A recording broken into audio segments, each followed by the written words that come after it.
guys, welcome back. For those of you that were watching part one, you've now reached part two. You can fast forward to Nick and me on the driving range. For those of you that are seeing this as the first time video, there is a part one. It is 47 minutes long, tons of awesome information.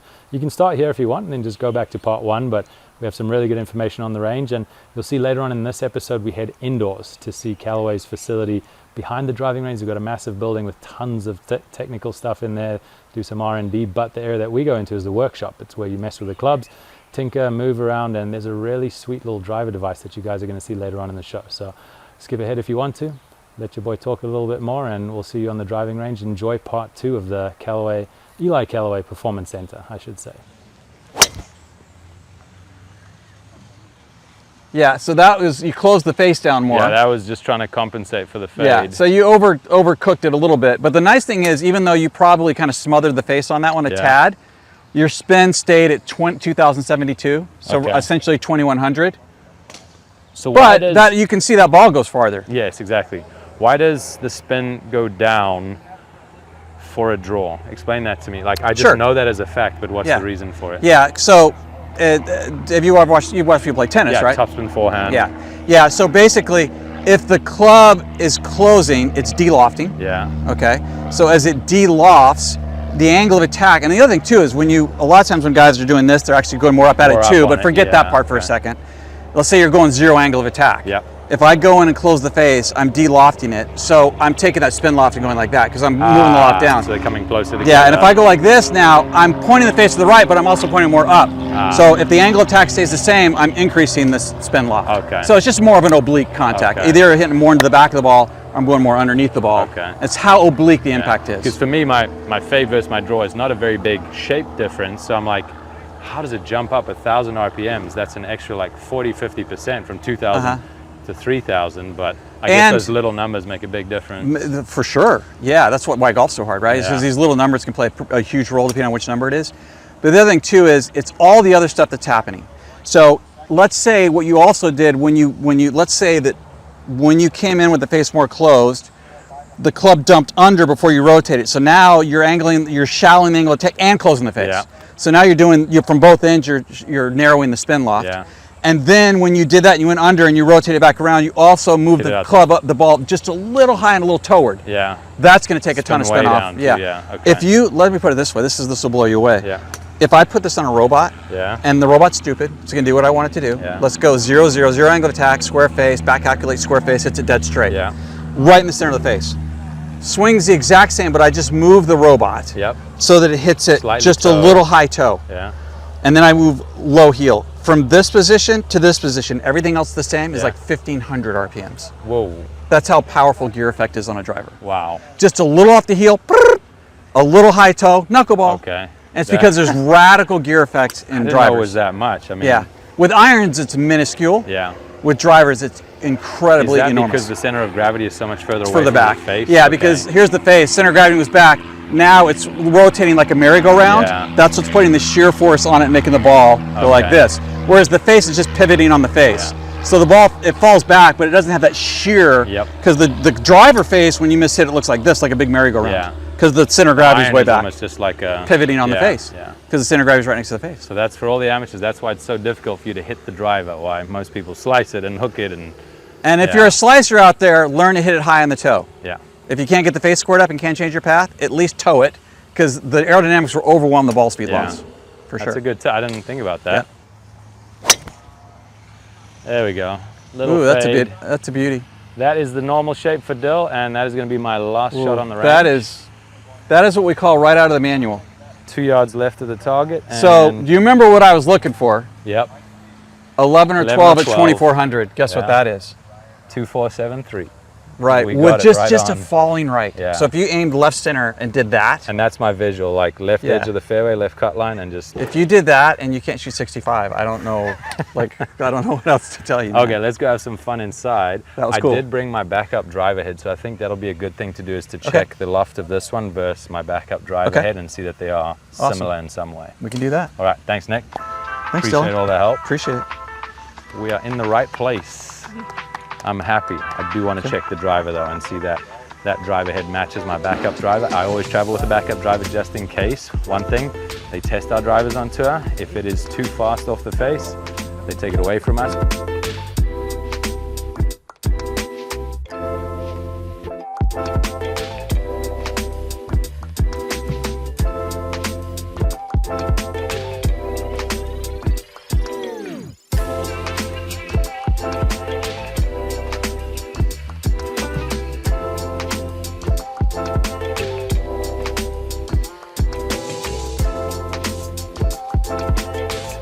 Welcome to my laboratory. The laboratory, there we go, that's what we're gonna call it.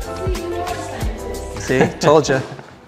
Okay, so what is this contraption? All right, so this is a machine that measures the normal of the face on a driver. Okay. Any wood, you do it with a hybrid also. Okay. And obviously a driver does not fit in that guy, which is just your typical iron loft and line machine, right? So here's what you do first though. You take this little dude, because we're talking, you know, a few tenths of a degree here, right? Okay. So what I want to do is calibrate it. So here's my pins right here. Yeah, so it probably is calibrated, but we'll check it out. So there we go, 0.0. So I'm happy with that. Do that. And then 0.6, right? So let's reset 0. Okay, like that. Okay, so that's calibrated. So that was easy. Then, it goes in vertically. The iron comes in at like an angle, I guess. Right.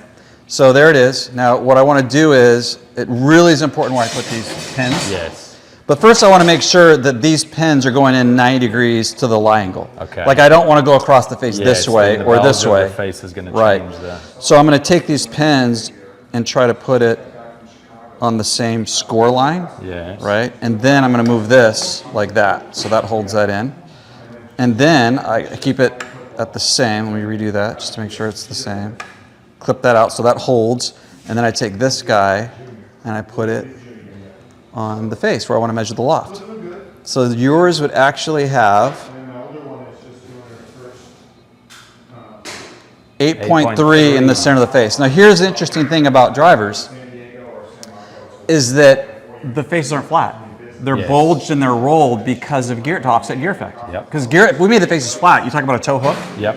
Right? So when you hit on the toe, you want, because it's going to have so much gear effect and the ball's going to hook so much, you want the toe, when it hits on the toe, for the ball to be thinking the face is actually open. Yep. So you bulge on it, right? And so the radius of the bulge affects how much it mitigates. You can visually see it like on the driver head. Yeah, and then the roll, which is not as severe, but there's roll as well. That's north to south, like top to bottom. Yeah, so now if I go up like this, and I measure higher on the face, you see where the loft is now? 10.7. So dead center, on the roll. So dead center, you're 8.3, 8.4, but higher on the head, 10.7. Like so if you clanked one off the top of the head, and that's only. I never thought about that. So that's a degree and a half. So the high. Yeah, and look where the pin is. The white pin is not that much higher than the center. It's only that much. It's not at the very top. It's only that much higher than the center. Now watch. I go to the bottom of the face. So when you hit it, when you hit it low on the face, that's why you get the low spinner because the loft is lower. Yeah, it's lower, and what you try to do is you try to give it less loft to offset the spin rate, but it also lowers the launch angle. Just like a toe shot, you're trying to get it to start more to the right. The low shot's going to spin a lot, so you want to launch it even lower. Yeah. Right.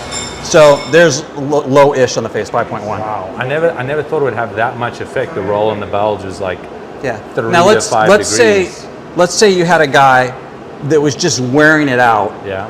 5 millimeters up, 5 millimeters toe. And he said, what's the loft of the club? I go, you want center face or where you hit it? Oh. Because if you can see my T-strikes and they're all slightly toe side. Yeah. So what you're getting, let's say theoretically you were slightly toeward on average. Yeah. And you were slightly high on average. 9.7. Okay. Right, so that probably the actual loft-ish you're getting around where you normally hit it. Where I'm using it, okay. Yeah. The reason that's important, it's not like you have to get a guy within a tenth. Yeah. But when you're watching a guy, a tour level player, hit outside and you go, and he's like, wow, this one, with this demo of yours, a lot of times you let these guys leave with the club. Yes. Because they're like, I hit this one, I like this one, really right? But let's say you can't for whatever reason. And they go, okay, so this one is awesome. So what about this one? They go, okay, so you're gonna build me a 9 degree? I go, no. I go and check, and I go, I'm gonna build you a 9.2 degree. Yes. Or at least I'm gonna go tell the guys in Pro Tour, hey, listen, you got a drawer full of heads. something as close to 9.2 as you can get Yeah. at this location in the face is what we want for him. Okay. Right? And so when we send clubs down here, this is the funny thing. Well, everyone out there goes, oh, you're getting the tour heads, and I tell them, it's the same head. The only difference is you guys measure it. You know that head is 9.2, So the tolerance, so 9.6. you know closer what your actual specs are. Yeah. There's an advantage to that. But if you hear the internet conspiracies, look, with the pros get clubs we can't even buy. It's like, well, do you want a club that's slower? Yeah. Like, what do you mean it's slower? It's faster. I go, no. Believe me, it's worse if our staff player has a driver that fails the test. Because you take it away. Yeah, they get it. So we want the drivers slower. Yeah. Like if you look at the thought about that. CT. So this one was tested 6 weeks ago in Europe. They tested and it was good. Yeah. If you can get one, here's two things to think about. First of all, let's say you get one. Let's say you come to me and go, I understand. I got to be careful about having a non-conforming club, but at least find one as fast as you can find. Like if you got the 10 of them in the drawer, can you grab me the fastest one? It's like, okay, I'll grab you the fastest one. That, yeah, I guess. It usually has a CT measurement on the head, right? So you can go, okay, this is the fastest one. Yeah. But if in that tour drawer someone accidentally put one in there that was really truly right on the limit, like it would pass before you hit it. Yes. And let's say you swing 115 miles an hour 10 times in a row, you know what's going to happen to that compliance? Phase creep. It's going to go up. Yeah. And then it'll level out again. Yeah. So you don't give a tour player a club that's right at the limit because it's only 1 mile an hour. It's less than that. Yeah. It's a half mile an hour faster than another one that gives you more room. Yep. But he's going to hit it 10 times. It's going to be non-conforming. And we're going to hit on the same spot, so it ends up. That's what face creep Yeah, is. it just gets a little more compliant, and then that CT rating kind of holds. So it gets faster and holds.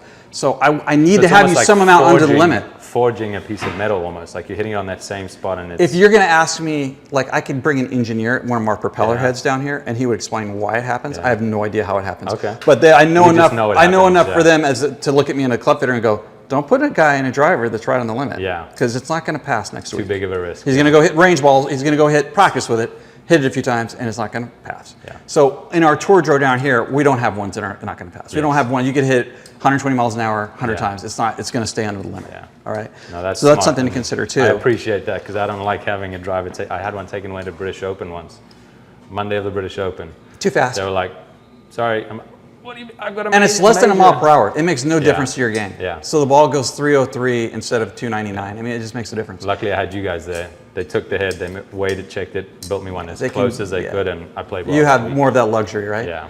And honestly, if an amateur buys a retail club, which are typically they're a little bit faster, and he gets one that's maybe creeps over the limit, it's not a big deal. He's playing casual golf. We're not as concerned about that as if it feels for you. Exactly. That's not good. Yeah. The other thing is that when people are on the internet saying, well, those driver specs are so tight. It's like, well, they're tight for that player because we measure more accurately. Yes, That's true.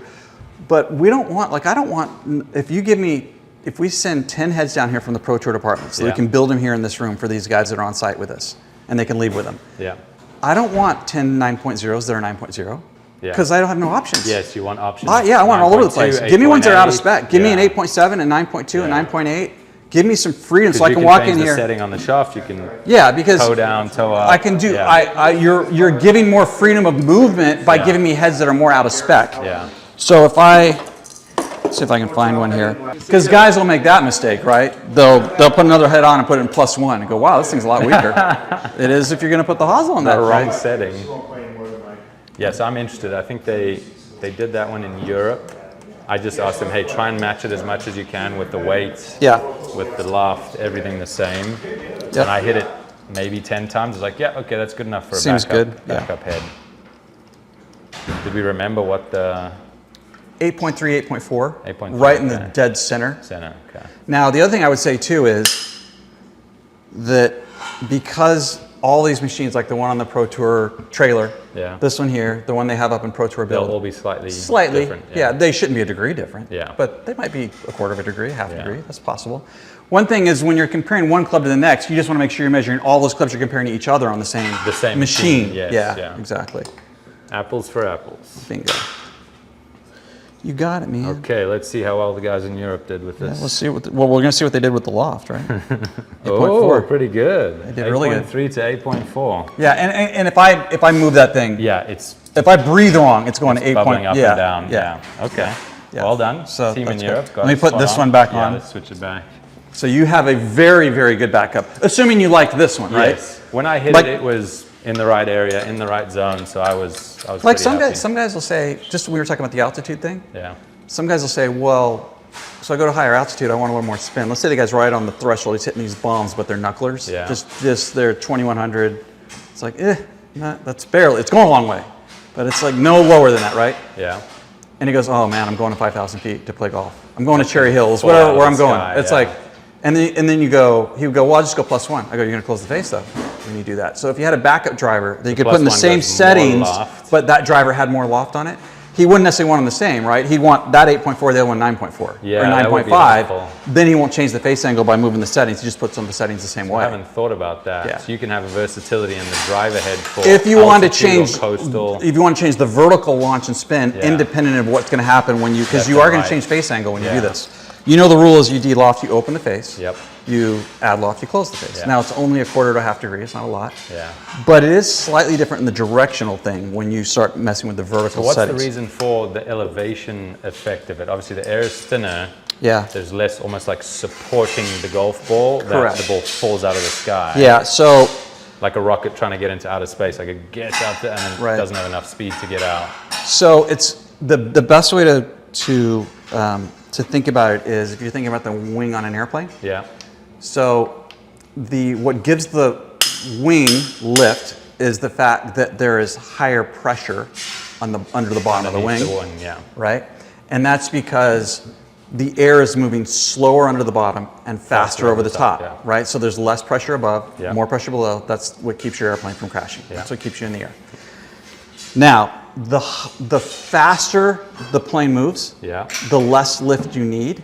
Okay. Because the air across the surface is already moving faster. Because you're moving faster. Got you, yeah. Right? And that's why at your ball speed, right, if you have 3,000 spin and your grandma came in and she had 3,000 spin, hers will not look like it climbs as much. Yeah. Yours is at 3,000 look like it climbs a lot. Yes. Because the wind across your ball is moving so much faster because your ball is moving faster. So the difference between this is why when you hit into the wind, it looks like it climbs. Amplifies it, yeah. Yeah, because because the ball doesn't know it's moving faster or the wind's moving faster. The wind is just going past. It doesn't know. Like if you get 10 miles an hour in your face and you have 160 ball speed, the ball thinks it's going 170. It doesn't know the difference. Okay.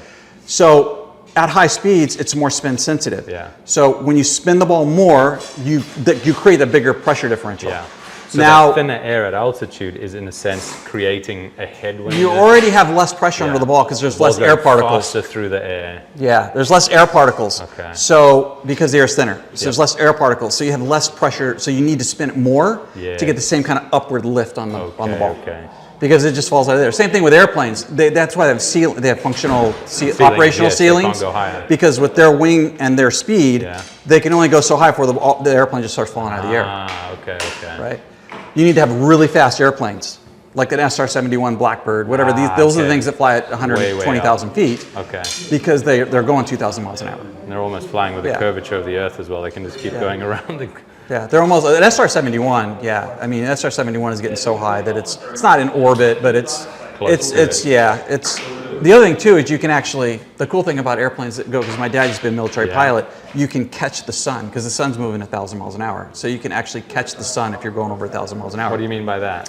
Meaning that the Earth your shadow is matching the rotation. Yeah, so the Earth is about 24,000 miles around, and a day is 24 hours. Yeah. So essentially the sun. Yeah, you can, if you go over 1,000 is the sun. So if you wanted to say 2 o'clock in the afternoon, you just fly at 1,000 miles an hour, and it's always 2 o'clock in the afternoon. That's so cool. And if you go up to 2,000, you're going to start beating the sun. So your shadow on the floor would be like a track for the date line. The date line going around the Earth. Yeah. There was one time, there's a funny joke about, sometimes what airplanes will do is they'll call down to towers they're flying by. Yes, I've heard this one, the ground speed and blah, blah, blah. My dad wouldn't like this because he was a Navy guy that flew jets for the Navy. But a Navy F-18 pilot was above this guy, and just for fun, he's like, "Can I get a ground check on my speed?" And they go 620 miles an hour. And he wanted that to come over, so the guy in the little puddle jumper was like, "All right, man." But then a guy above him was an SR-71. And like, "Can I get a ground check?" And he goes 2,800 miles an hour. And the F-18's all right, you got me. Okay. All right. Yeah. So that was awesome. Thanks for that. Yeah, that's fun stuff on club specs and stuff like that. The irons were all good. I checked those 2-3 weeks ago in Scotland or John Deere, can't remember, but now I know my backup head is, I better take my backup head. Yeah, take that with you. Backup head's good to go, gamer's good to go, and Yep. you gave me the big check mark, right? Everything through the bag is awesome. solid. Everything's fully functional, ball's flying well, looks like the gapping is good. The important thing is that, because no one's going to set their bag up exactly the same way, the important thing is that the numbers I was getting is telling me the ball is doing what you said you want it to do. Yes, yeah. And it's like, okay, we're checking that box. Yep. It's just up to my decision to figure out the composition of the bag for the golf course and for the goals for me that week. Yeah, the clubs are functioning such that they're producing the shot you want. So at least now you can go, okay, the club's set up to do what I want it to do. And for me to continue to do what I want it to. Now, if I don't do that, at least I can look to myself and go, like remember we saw you, the reason you're hitting a draw now is your pass slipped to the inside, right? And so you started to close the face-offs at the pass, started slightly right with the draw, and you go, that's not quite my normal thing. And then I showed you, well, here's the numbers. You go, okay, it took you like 2 swings to get back to 0. But once you knew, it's like you held the face-off first, and I go, oh, you got an inside path. And you go, oh, let me straighten the path out. Bang. And those are the things that I'm looking for, and thanks a lot That's for why you use explaining machines like that, right? Just to give you a little feedback. You don't want to dive down deep rabbit holes, but for you, it's like, why am I looking up and the flight's not quite what I normally is? You look at the machine and go, that's why. I know what to fix. And thanks for that info. I mean, you guys have got me dialed in. Every time I come here, I learn something new. You told me about airplanes, you told me about driver heads, about and the foresight. I've honestly never done a deep dive there, so really appreciate that. I'll be back, and hope you have some more nuggets for me next time. Play well. Thanks, Nick. Thank you. I don't know if you guys enjoyed that, but I certainly did. I learned a lot. I knew most of that stuff, maybe not all of it, but Nick definitely gave me some curveballs there and explained a few things that I did not know. Sometimes I don't want to know that stuff because it makes the game a whole lot simpler. But all in all, I want to thank Callaway. That was a really cool session. I've been to that ECPC setup at least a dozen times now, so I've got a good relationship there, but every time I go, those guys blow me away. Anyone else that's thinking about getting clubs fitted or getting their game dialed in, that's tour level stuff. So don't expect to see that when you go to a club fitting. If you're a high handicapper or somebody that's just new to the game, you don't need to go into those weeds. You don't need to know about spin loft. You don't need to know about launch angle with irons and all that stuff. You simply need to go and find a club that works for you, find a shaft, find the club head that looks good, and get you your desired output. But I would urge you to get a Callaway golf club. Those guys, they know what they're doing. The R&D facility there is nearby the spot we were at, and they make some really cool clubs, and they're always pushing the limits on the technical side. So obviously I get paid to say that stuff, but I truly believe in them. I've been with Callaway for 5 or 6 years now, so thanks to those guys. And yeah, beyond that, if you guys are interested in all this technical stuff, let me know if you want to see more.